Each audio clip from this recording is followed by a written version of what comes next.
అంతర్జాతీయ cricket council ICC T20 ప్రపంచ cup 2026 కు గాను టీమ్ ఆఫ్ ది టోర్నీ జట్టును ప్రకటించింది. ఆదివారం జరిగిన ఫైనల్లో భారత్ న్యూజిలాండ్ ను ఓడించి విజేతగా నిలిచింది. ఫైనల్ జరిగిన ఒక్కరోజు తర్వాత ఈ టోర్నీలో అద్భుత ప్రదర్శన చేసిన 11 మంది ఆటగాళ్లతో జట్టును ప్రకటించింది. ఇందులో ఛాంపియన్ గా నిలిచిన టీమిండియా నుంచి నలుగురికి చోటు దక్కింది. ఈ జట్టుకు సౌత్ ఆఫ్రికాకు చెందిన ఎయిడెన్ మార్క్రమ్ సారథిగా ఎంపికయ్యాడు. ఐసీసీ ప్రకటించిన జట్టులో భారత్ నుంచి సంజు శాంసన్, ఇషాన్ కిషన్, హార్దిక్ పాండ్యా, జస్ప్రీత్ బుమ్రాలకు చోటు దక్కింది.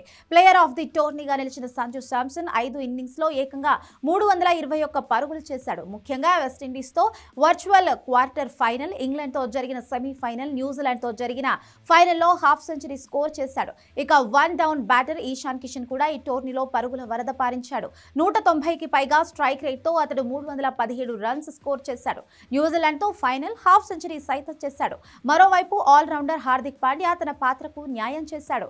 ఈ టోర్నీలో 2 హాఫ్ సెంచరీలు చేయడంతో పాటు 9 వికెట్లు తీశారు. ఇక జస్ప్రీత్ బుమ్రా సత్తా చాటాడు. 8 మ్యాచ్ల్లో 6.21 ఎకనామీతో 14 వికెట్లు పడగొట్టి ప్లేయర్ ఆఫ్ ది టోర్నీగా నిలిచాడు. ఫైనల్లో 15 పరుగులు మాత్రమే ఇచ్చి 4 వికెట్లు తీశాడు. ఇదిలా ఉంటే ఈ జట్టులో సూర్యకుమార్ యాదవ్ కు చోటు దక్కలేదు. కెప్టెన్సీలో మెరుగ్గానే ఉన్న సొంత ఆట తీరులో మాత్రం అతను విఫలం కావడమే దీనికి కారణంగా తెలుస్తుంది.